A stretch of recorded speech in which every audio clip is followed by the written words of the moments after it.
Welcome to the nine of Sparks in the Darkness. The Gemara continues listing additional reasons as to why it is that the Beit HaMikdash might have been destroyed. Says the Gemara as follows: Amar Rav Amram Breiz Rabbi Shimon Bar Abba, Amar Rabbi Shimon Bar Abba, Amar Rabbi Chanina. The following group of individuals, they say the following: Lo Charva Yerushalayim Ella B'Shvila Shelo Hochichu Zeh Et Zeh. You want to know why Yerushalayim was destroyed? Because people didn't rebuke each other enough. People didn't criticize one another enough. And now, intuitively, most of us would say that's probably actually one of the greater things that happened. People weren't being cruel to one another, people weren't criticizing each other. But it would seem that what the Gemara is trying to get at is that there are two different ways that we can go about living in our society, in our community, and in our world.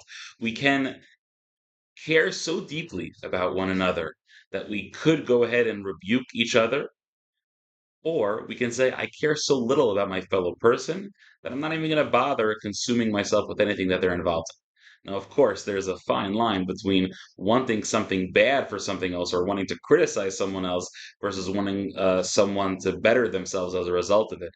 And perhaps this takeaway is important for us to be able to understand that we should strive to have a society and a community in which we are able to be openly honest with one another. That's stage one. And stage two is that we should allow ourselves to be open to and accepting of a constructive critique that comes from the right place.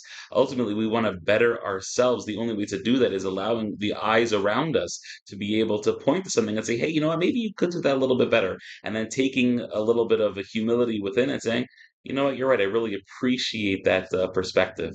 Ultimately, we see from this Gemara, this statement, this sin that we had that we didn't rebuke one another well enough, is that if we all could have the desire to work towards the collective betterment of ourselves and our society together, the world will be such a more beautiful place. Hashem should give us this courage to be able to accept criticism as long as it's coming from the right place, and that we should be able to have the strength to offer a friendly critique or reminder to another individual out of a place of love, ultimately trying to better the world around us. Wishing everyone a beautiful day.